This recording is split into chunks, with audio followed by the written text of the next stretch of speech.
Hi, my name's Alex, and I'm going to be going over the time I spent at the apprentice store, who they are, and what they do. So let's start the story. I left school at the end of fourth year with pretty basic grades. Not too bad, but certainly not perfect. Due to health and personal problems, I got quite stuck and had fallen into a slump with no clue as to what I wanted to do or what road I wanted to explore.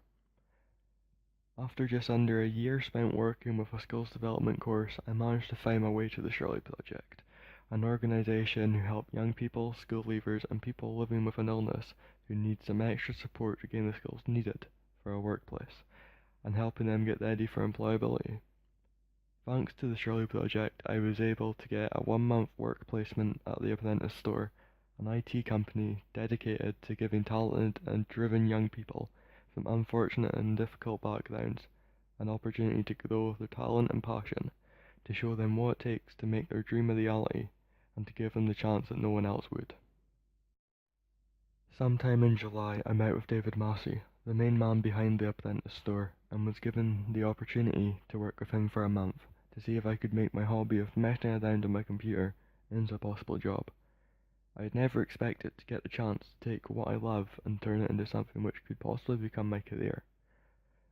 We went over what I liked about computers and what my dream position would be, and we managed to make a plan out of it. For 4 weeks, I was going to be getting experience in web development, learning the ins and outs of how a website works, learning how to structure a successful website, and of course making my own website, almost from scratch. David also advised me to take a look into WordPress, a site which lets you develop highly impressive websites to professional standard, as that is where I was going to be spending most of my time. The first week rolled by, and the mix of feelings were quite overwhelming. I had no idea of what to expect, but I felt like I knew enough about computers to make a semi-reasonable attempt at getting my foot in the door, but it was still a completely new world for me.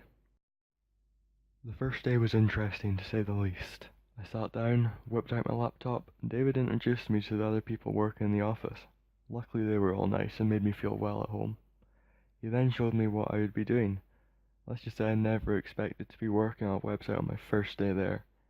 I was developing a website for a client who was having some little troubles with their old provider, so I was basically just taking all of their content and putting it into a different place. Sounds easy enough, right? No. No, it wasn't.